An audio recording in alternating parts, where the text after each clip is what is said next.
ধেমাজি জিলাত কৃষি মেলা এখন পাতিবলৈ আমি আত্মা আঁচনিৰ যোগেদি 2 লাখ টকা পাইছিলোঁ। মই ভাবোঁ যে আমাৰ গোটেই জিলাখনৰ কৃষকসকলক মাতি আনি কিবা এটা কৰাৰ কাৰণে 2 লাখ টকা সম্ভৱ নহয়। গতিকে আমি মাননীয় মিছিল খাদ্য পৰিষদৰ চিফৰ ওচৰলৈ গ'লোঁ যে আপোনালোকে যদি আমাৰ লগত একেলগে আমি জয়ন্তী কৰোঁ, ভালকৈ মেলা এখন কৰিব পাৰোঁ।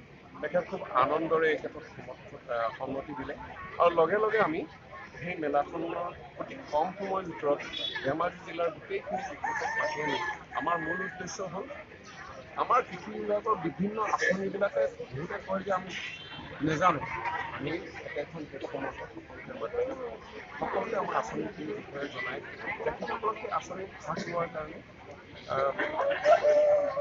আগ্ৰহ কৰে আমাৰ এই মেলাখনৰ মূল উদ্দেশ্য।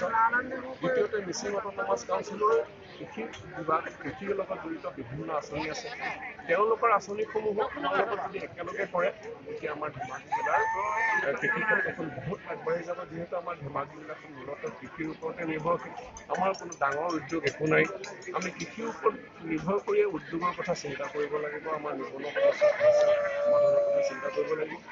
আমাৰ বিভিন্ন আঁচনিত চৰকাৰে বিভিন্ন ৰেহাই মূল্যত বহুত সামগ্ৰী দিছে। এই সামগ্ৰীবিলাক আমাৰ সীমিত সংখ্যক কৰ্মচাৰীৰ দ্বাৰা আমি ৰাইজৰ মাজলৈ নিয়াটো অকণমান কঠিন হৈছে। গতিকে আমি SRLA, Mising autonomous council, Panchayati Raj ব্যৱস্থা, জিলা প্ৰশাসনৰ সকলৰ লগতে আমি গোটেই আমাৰ আঁচনিসমূহ যাতে গোটেই জিলালৈ বিয়পাই দিব পাৰোঁ তাৰ এটা প্ৰয়াস কৰিছোঁ। আৰু এই প্ৰথম প্ৰয়াস হিচাপে হয়তো আমি কিমান সফলতা হৈছোঁ ক'ব নোৱাৰোঁ, কিন্তু 2020 চনৰ শেষৰফালে আমি এটা লক্ষ্য বান্ধিছোঁ যে আমি জিলা কৃষি বিভাগ, জিলা প্ৰশাসন, Mising autonomous council, department of veterinary, agriculture university, fishery science সকলোৱে মিলি আমি এখন বৃহৎ মেলা কৰিম। আৰু মেলাখন এইবাৰ আমি ধেমাজি জিলাত নকৰি গাঁৱৰ কোনোবা এডোখৰ এনেকুৱা জেগাত কৰিম য'ত আমি কৃষকসকলে আহিবলৈ সুবিধা হয় আৰু আমাৰ বিষয়াসকল গাঁৱলৈ যাব, টাউনলৈ নহয়। এতিয়া আমি মেলাখন এইবাৰ আমি চিন্তা কৰিছোঁ যে আমি কৃষকৰ ওচৰলৈ আগবাঢ়ি যাম আৰু আমাৰ আঁচনিৰ কথা কৃষকৰ ওচৰত জনোৱাৰ এটা প্ৰয়াস কৰিম। কিমান ষ্টল ইয়াত আজি অপহৰণ কৰিছে আৰু কিমান বিপণী ইয়াত সমাহাৰ ঘটিছে? আমাৰ ইয়াত আমি 36টা ষ্টল বনাইছিলোঁ। তাৰে আমি খুব ট্ৰেন্সপাৰেণ্টলি আমি ট্ৰেক্টৰৰ মুখ্যমন্ত্ৰী সমগ্ৰ গ্ৰাম্য উন্নয়ন যোজনাৰ প্ৰগ্ৰেমটো আমি খুব ট্ৰেন্সপাৰেণ্টলি কৰিছোঁ।